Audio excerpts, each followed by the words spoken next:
Jack had always been drawn to the unusual. The galaxy was vast, with hundreds of planets scattered across uncharted space, and he had learned long ago that the best discoveries were often the ones nobody cared about.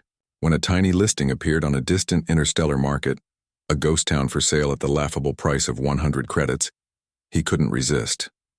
100 credits was cheaper than a new spacesuit, cheaper than a simple trading license, and in Jack's experience, anything that cheap was worth seeing for himself.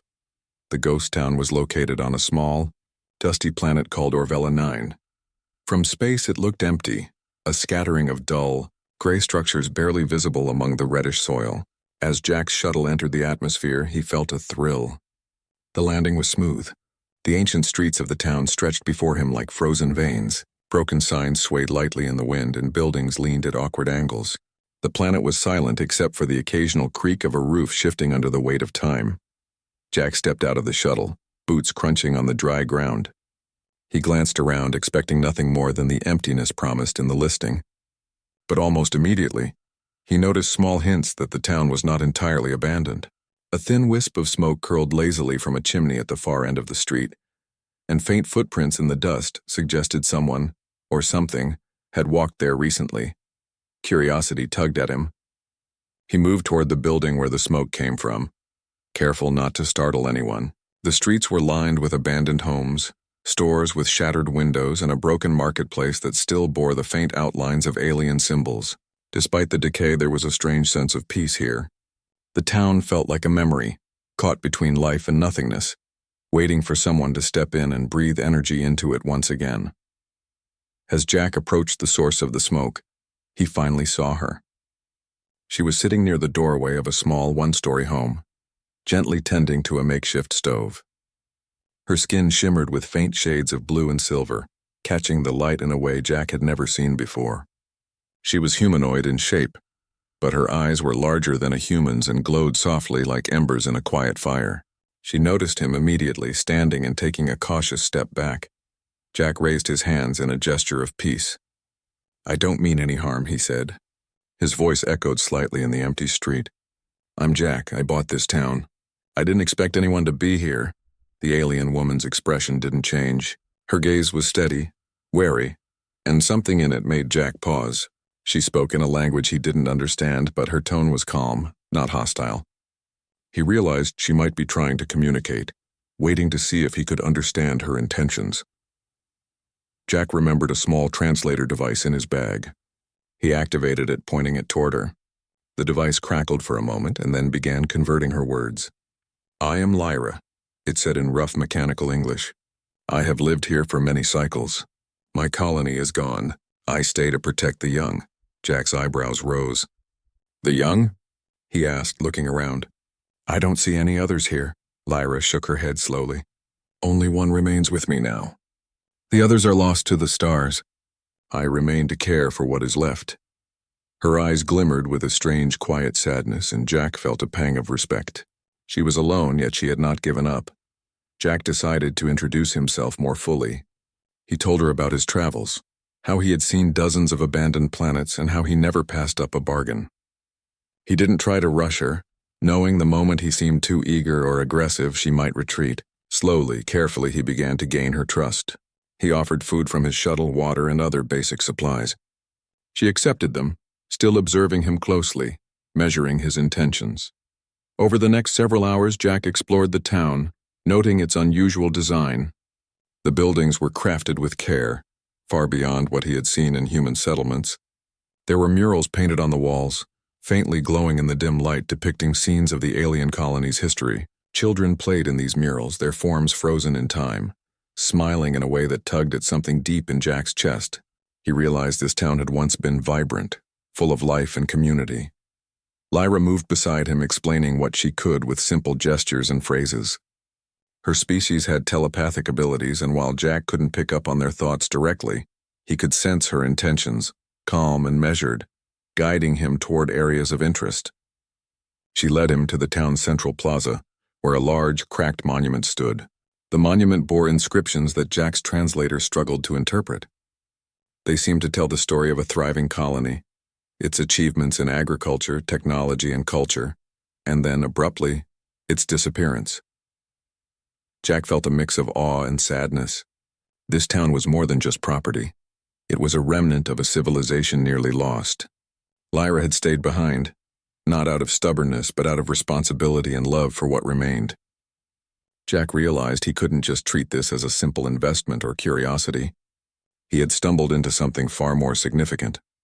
As night fell, the temperature dropped sharply. Jack's shuttle had a heater, but the planet itself offered no warmth. Lyra invited him into her home. Inside, it was sparse but orderly. The walls were lined with artifacts and objects she had salvaged over the years. A small cot stood against one wall, a simple bed where she rested, and a corner held a few small containers of water and food. Despite the austerity, the space radiated care and resilience. Jack sat across from her, feeling the weight of the day's discoveries. "You've done an incredible job keeping this place alive," he said sincerely. "I thought I was buying a ghost town, but I think I've found something far more important." Lyra's eyes softened slightly. She offered him a nod, a gesture of acknowledgement. She had been cautious all day, and now, for the first time, she seemed to allow a hint of trust. Over the next few cycles, Jack and Lyra began working together to understand the town. He repaired broken doors, cleared debris, and made minor adjustments to the old technology scattered throughout the streets. Lyra guided him, showing him which areas were safe and which were best left untouched. Their collaboration was slow, careful, and deliberate. Each day, Jack learned more about her species, their customs, and their history. He realized that while he had entered the town as an outsider, he was becoming part of its living memory. One afternoon, as they worked near the central monument, Jack found a small, hidden panel at its base. With Lyra's guidance, he opened it to reveal a storage compartment filled with ancient records, data crystals containing logs, stories, and images of the colony before its disappearance. Jack's eyes widened. This was more than just a town. It was a library of a civilization's life, preserved for anyone patient enough to discover it. Lyra explained that she had protected this knowledge, even as her colony disappeared. The young she cared for had been hidden in the central plaza years ago, a small being who could survive without immediate contact with others of its kind. Relying on her telepathic connection for guidance and protection, Jack felt a deep respect for her commitment. As the sun dipped below the horizon, painting the sky with shades of red and violet, Jack sat outside Lyra's home. The town around them seemed almost alive again. The broken streets, the leaning buildings, the faded murals, they all told a story of survival, resilience, and hope. Jack realized that he had not only discovered a bargain, but a partnership, a connection that transcended species and culture. The first part of their story ended with Jack watching the stars emerge, Lyra by his side. The town was still fragile, still silent in many ways, but it was no longer truly abandoned. And Jack understood, for the first time in his travels, that some discoveries were not about profit or adventure. They were about the chance to protect, restore, and honor the life that had come before. He felt a quiet determination.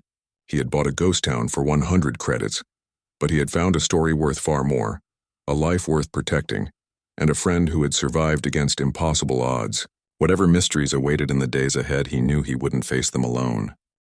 The next morning, Jack woke to the soft glow of Orvella 9's sun spilling through Lyra's home. The town, which had seemed empty and lifeless when he first arrived, now felt different. There was energy here, quiet but undeniable, a sense that life was slowly returning. He stepped outside and saw Lyra tending to a small garden she had planted near the edge of the plaza. The plants were alien, with shimmering leaves that caught the sunlight in a spectrum of colors he had never seen, but they were thriving under her careful care. "Good morning," Jack said, approaching her. Lyra turned her head, her glowing eyes softening in recognition. "We have work today," he added, gesturing to the streets. "There's more to uncover." She nodded, and together they moved through the town. Each building held a story.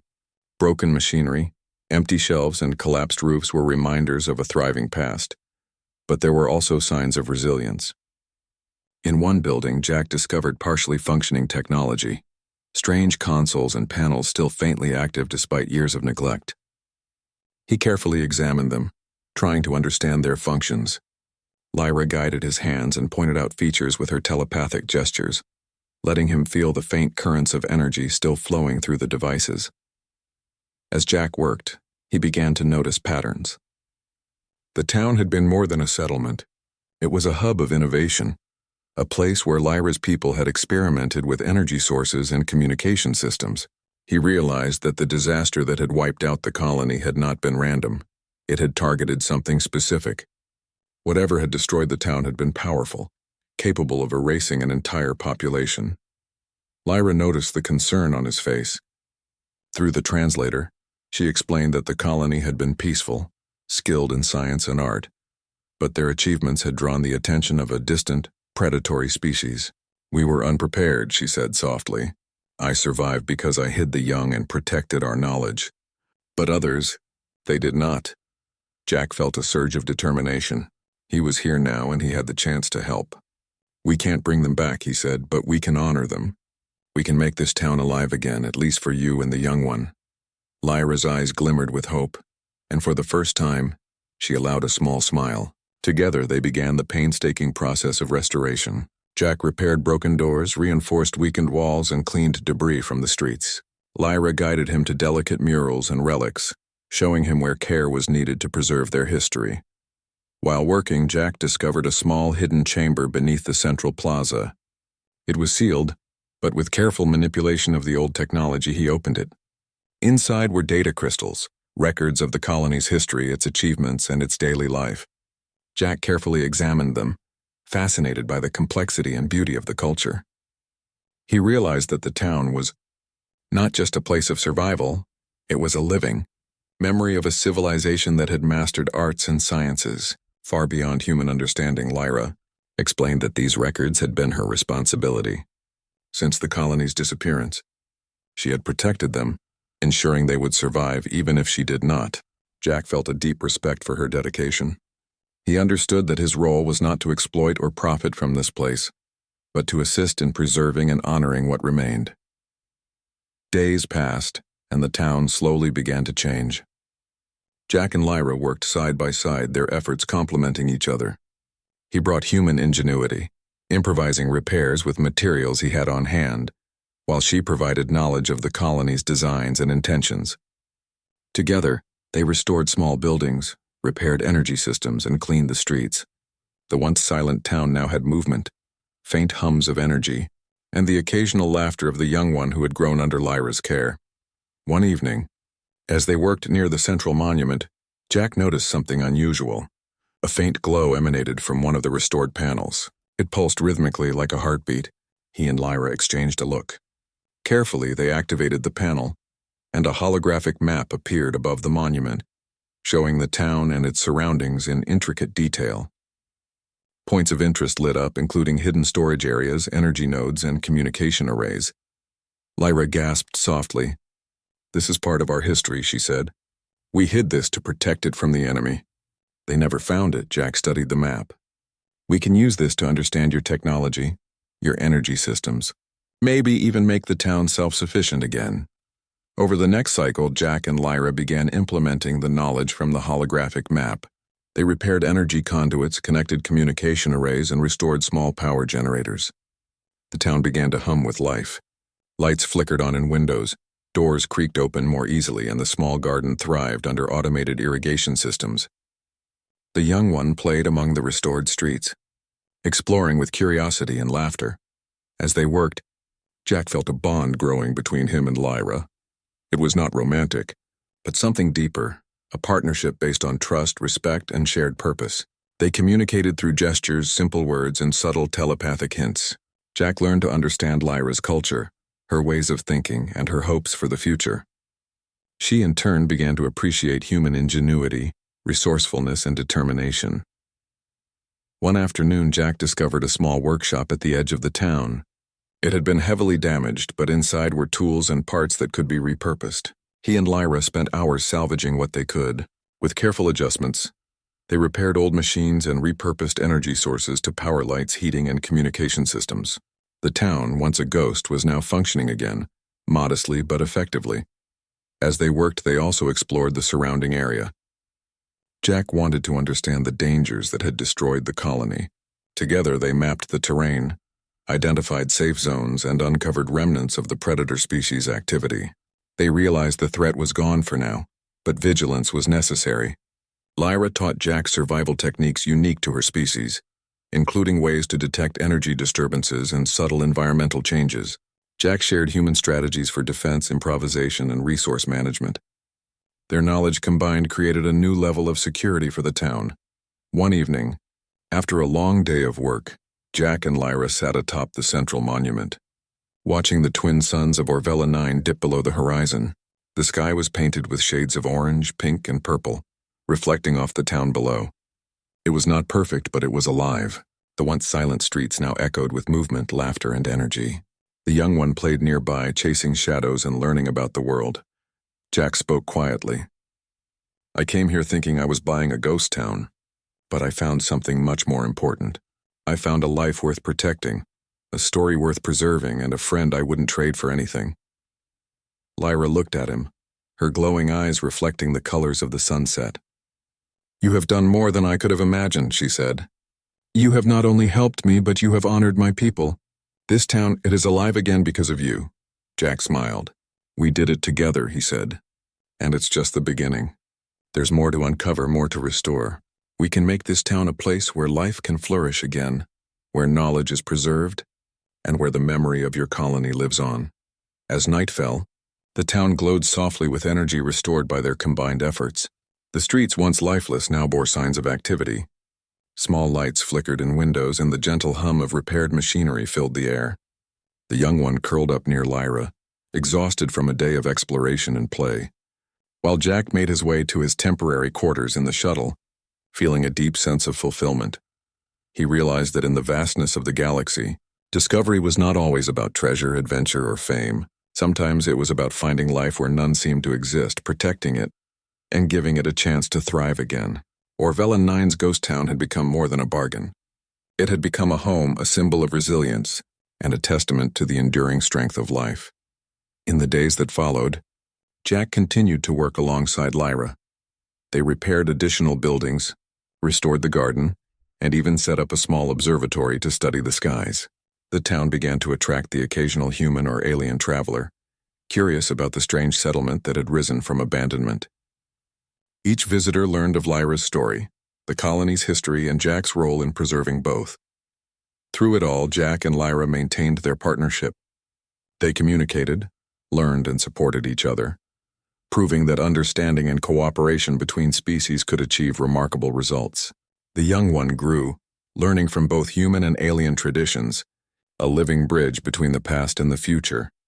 By the time the suns rose on the 100th cycle after Jack's arrival, the ghost town was fully transformed. It was no longer a place of despair or emptiness.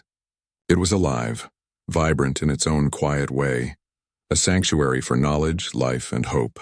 Jack stood beside Lyra, watching the young one explore the streets with laughter and curiosity, and he knew that this town, once forgotten, would continue to thrive long after they were gone. Jack had bought a ghost town for 100 credits, but what he had found was priceless, a story of survival, a life restored, and a friendship that spanned the stars. And in that quiet corner of the galaxy, Jack understood the true meaning of discovery: to find life, nurture it, and ensure it.